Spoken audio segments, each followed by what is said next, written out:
everybody, welcome to my YouTube channel Basic of Ukulele for the beginners. ইয়াৰ আগৰ ভিডিঅ'টোত মই do lafzon গানটোৰ chordline দিছিলোঁ স্থায়ীটোৰ মুখৰাটোৰ the intro of the song. আজি মই অন্তৰাটো দিম stanza অন্তৰাৰ chordlineটো দিম এইটো আমাৰ D minor হয় D minor গান হয় কিন্তু অন্তৰাটো আমাৰ প্ৰথম কৰ্ডটোৱে আমাৰ F major লাগিব দেই তেতিয়ালে ভাল লাগে আৰু শুনি ভাল লাগে আচ্ছা এনিৱে আপোনালোকে প্ৰথমতে এনেকৈ ধুনীয়াকৈ লিখি ল'ব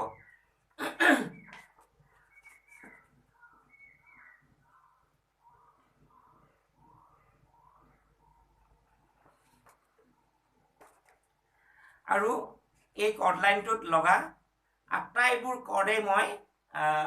কৰ্ড মই লিখি আঁকি বাকি ধুনীয়াকৈ দিছোঁ ফিংগাৰিং নাম্বাৰ পৰ্যন্ত দিছোঁ আপোনালোকে ট্ৰাই কৰিব আপোনালোকে এনেকৈ ধুনীয়াকৈ লিখি লওকচোন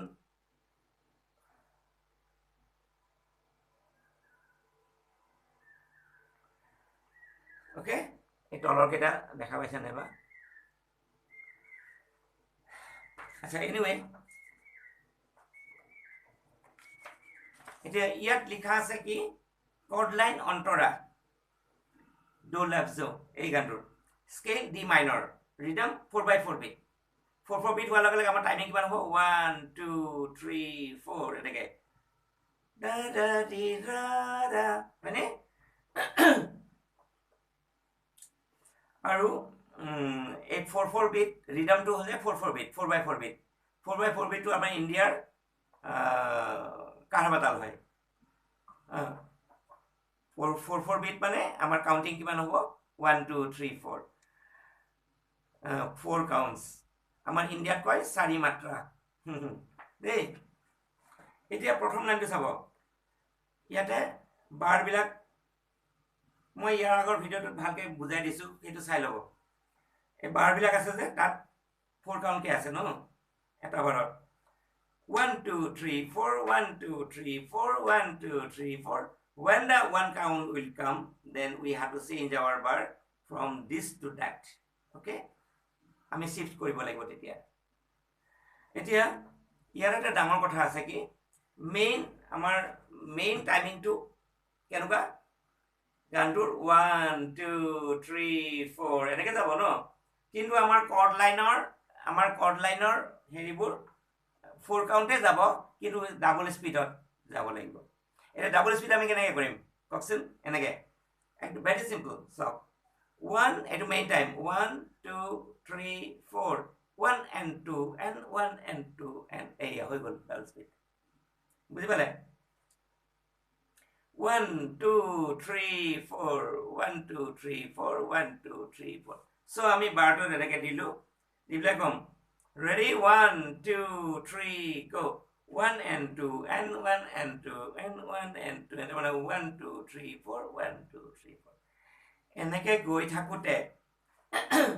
যিটো বাৰত যিটো কৰ্ড দেখে ইন দ্যাট পাৰ্টিকুলাৰ মুমেণ্ট সেইটো কৰ্ডে আমি বজাব লাগে এইটোকে কয় কৰ্ড চাৰ্ট ফ'ল' কৰা বুলি কৰ্ড লাইন ফ'ল' কৰা বুলি দেই এতিয়া এনেকৈ যাওঁতে প্ৰথম লাইনত আপোনালোকে দেখিছে ব্ৰেকেট দিছোঁ এনেকৈ তাৰমানে আমি ৰিপিট চাই তাৰ প্ৰথম লাইনটো বজাই আৰু এবাৰ বজাব অ'কে দুবাৰ তাৰপিছত আহি গ'ল D minor G minor দুটা তাৰপিছত D major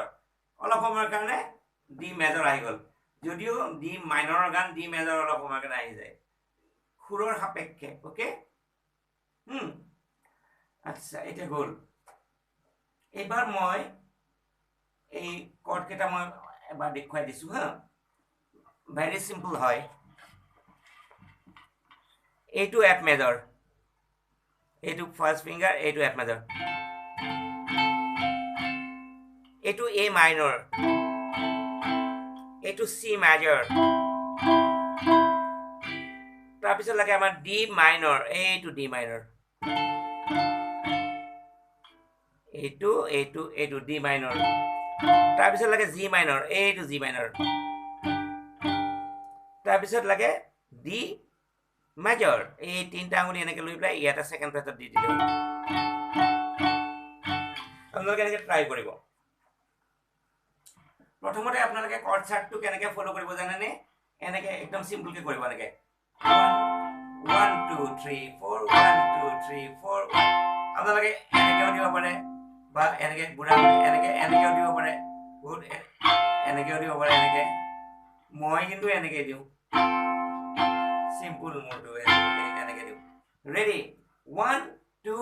3 go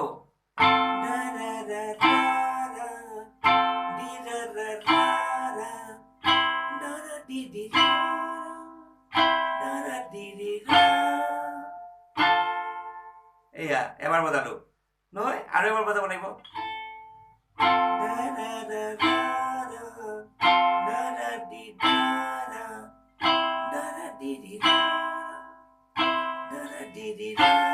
এবাৰ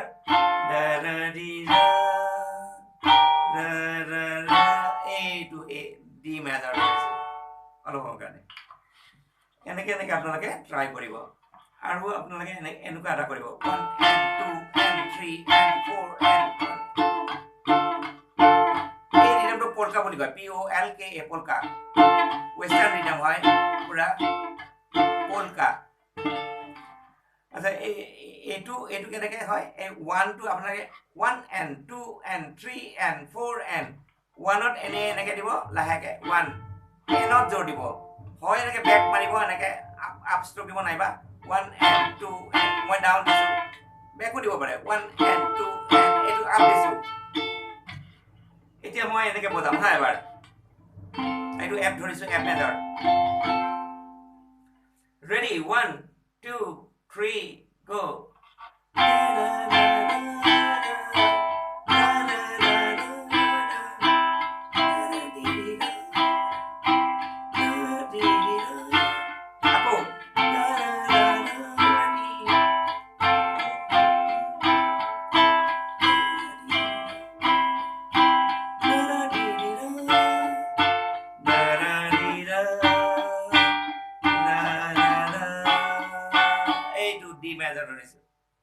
আকৌ ডি মাইনৰ গুচি গ'ল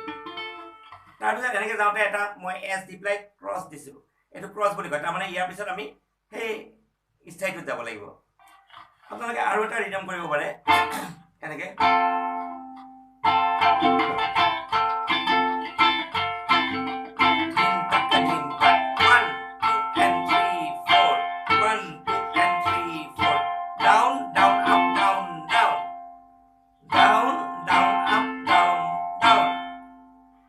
দিলেও আপোনালোকে ধুনীয়াকৈ পাৰিব কিন্তু অলপ ফাষ্ট হ'ব বস্তুটো এনেকৈ মই শ্ল'কৈ দিছোঁ ডাউন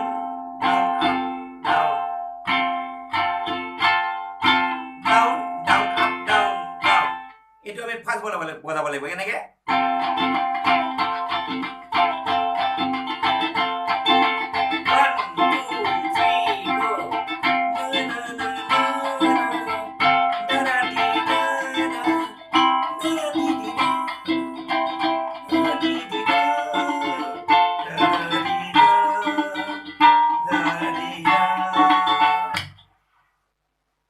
মই এক লাইনে বজাই পেলাই আহিছোঁ দেই ডাবল বজোৱা নাই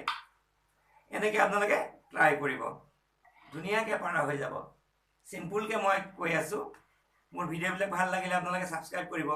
লাইক কৰিব কমেণ্ট কৰিব ভাল বেয়া ক'ব আকৌ দেই anyway wish you all the very best bye bye for today